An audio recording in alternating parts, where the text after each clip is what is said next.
સર્વ મુક્તોને હૈયાના હિતથી જે સમજાય. આશરો આત્માને આનંદથી ભરી દે છે.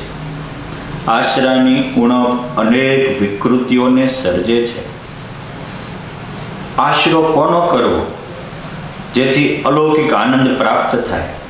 આ વાત મહાભારતમાં મોક્ષ પર્વમાં યુધિષ્ઠિર મહારાજા ભીષ્મ પિતામહને કહે છે કે હે દાદા, પરમ શાંતિનો અનુભવ મને કહો. જીવ કોઈ ધનના આશરે છે, કોઈ ઘરના આશરે છે, કોઈ પરિવારના આશરે છે, કોઈ દેશ વિદેશના આશરે છે, અને આ આશરો કાળને એક થપાટે ઉડી જાય છે. અહીંયા કોઈનું કાંઈ ટકતું નથી. માટે કયો આશરો આત્માને આનંદથી ભરી દે અને પરમ સુખના માલિક બનાવે? આપ મને આની અલૌકિક વાત કરો. ત્યારે ભીષ્મ પિતામહ કહે છે કે સાંભળો, આશરો કરવા યોગ્ય તો સર્વ સમર્થ સર્વાત્મા એક જ છે, પરંતુ ભગવાનનો આશરો કરવો એ હવ જાણે છે, પરંતુ એનાથી કોઈ કામ થતું નથી. વ્યક્તિમાં સુબુદ્ધિ હોવી જોઈએ. કુબુદ્ધિ વ્યક્તિને મારનારી છે અને સુબુદ્ધિ તારનારી છે. માટે સુબુદ્ધિનો આશરો જ સર્વને પરમ શાંતિથી ભરી દે છે. સુબુદ્ધિ ક્યારે પ્રાપ્ત થાય? આ વાત સમજાવતા ભીષ્મ પિતામહ કહે છે કે પૂર્વે એક બ્રહ્મકુમાર હતો, એનું નામ કશ્યપ હતું. આ કશ્યપ કુમાર એક દિવસ ગંગા સ્નાન કરી અખંડ ભગવત સ્મરણ ચિંતન કરતા કરતા ચાલ્યા જતા હતા. એમાં અચાનક એક રાજકુમાર મદોન્મત્ત થયેલો, સત્તા અને સંપત્તિમાં અંધ બનેલો, ત્યાંથી ઘોડેસવાર થઈ નીકળ્યો હતો અને આ ઋષિકુમારને ઘોડાની હડફેટમાં લઈને ભગાવી દીધા.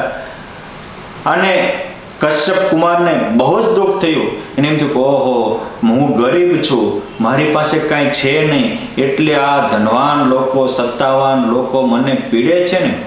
અને આજે પણ આ થતું જ હોય છે. મોટા ભાગના ગરીબને સુશીને જ મોટા ઊંચા થતા હોય છે. કોક એવા અપવાદ હોય એને લાખો લાખો ધન્યવાદ છે. ભગવાન સ્વામિનારાયણ કહેતા હતા કે સત્તા આવ્યા પછી બીજાને ક્ષમા આપી, સમર્થ હોવા છતાં બીજાને માફી આપી, એવા જે પુરુષ છે એ તો દેવતાઓને પણ વંદન કરવા યોગ્ય છે. માટે એને ધન્યવાદ છે. ખૂબ જ સંપત્તિ મળે પછી પણ બીજાને સહાય કરવી અને આવેલાનું પોષણ કરવું, પરોપકારના કાર્ય કરવા, એવા વ્યક્તિઓ પણ દેવોને વંદન કરવા યોગ્ય છે, ધન્યવાદને પાત્ર છે. અને સાધુ થયા પછી પણ ખોટા રાગ દ્વેષને અહમ મમતાના ચોકડામાંથી બહાર નીકળી જવું, એવા વ્યક્તિઓ પણ દુર્લભ છે, દેવોને પણ વંદન કરવા યોગ્ય છે. માટે વિશ્વાસ સુબુદ્ધિનો થાય, અર્થાત સારો નિર્ણય લઈ શકે તો જ માણસનું મોટું કામ થાય. આશ્રયથી શું કામ થાય? પૂછો સુદામાને. આશ્રયથી શું કામ થાય? પૂછો 500 પરમહંસોને. આશ્રયથી શું કામ થાય? પૂછો મીરાબાઈને, નરસિંહ મહેતાને. આશ્રયથી શું કામ થાય? પૂછો પ્રહલાદને.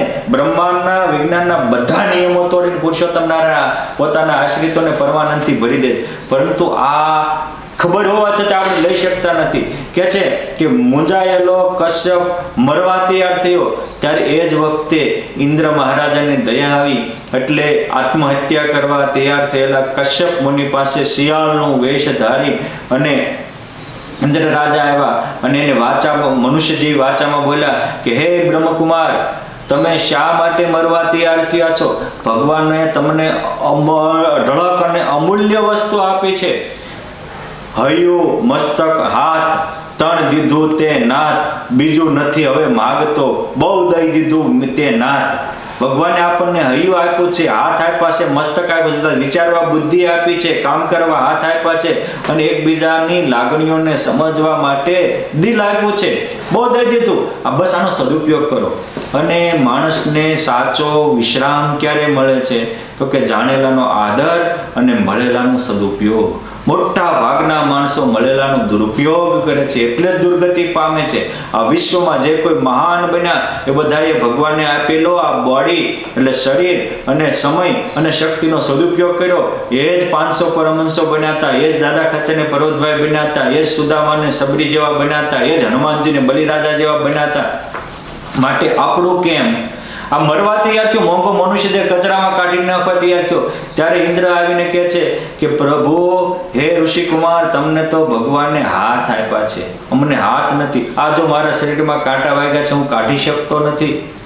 હાથ નથી, ખાવું હોય તો ફળ અમે લઈ શકતા નથી. હાથ નથી એટલે ચોમાસામાં પાણીમાં પરેશાન થઈએ છીએ, ઉનાળામાં તાપના તપીએ છીએ, શિયાળામાં ઠંડીથી ઠુઠવારીએ છીએ. કેમ જે હાથ હોય તો મકાન બનાવી અને સાફ જગ્યા કરી શકીએ. વળી તમને મગજ આપ્યું છે, તમે પૂર્વાપરનું વિચારી શકો છો. અમારે કોઈ પશુઓનીમાં મગજ ન હોવાથી સતયુગથી આરંભીને આજ સુધી આ બધા જે છે ઇક્વાલિટીમાં રહ્યા છે. તમે તમારા મગજનો સદુપયોગ કરો, બુદ્ધિનો સદુપયોગ કરો, હાથને સારા કામે લગાડો. એ આ બધી જ પશુઓની, મનુષ્યોની સિવાયની બધી જ જાડીઓની એ આવું મનુષ્ય તન ઈચ્છે છે. અરે એને ક્યાં ઈચ્છો છો? અમે દેવો પણ આવા દુર્લભ મનુષ્ય દેહને ઈચ્છીએ છીએ, તેને તમે પાડી દેવા તૈયાર થયા છો. માટે સાવધાન. ત્યારે આ શિયાળની વાત સાંભળીને કશ્યપને શાંતિ થઈ. કશ્યપ કુમાર કહે છે કે આપ કોણ છો, શા માટે આવ્યો છો? ત્યારે ઇન્દ્ર પોતાના મૂળ સ્વરૂપે પ્રગટ થયા અને કહે છે હું મહારાજા ઇન્દ્ર છું.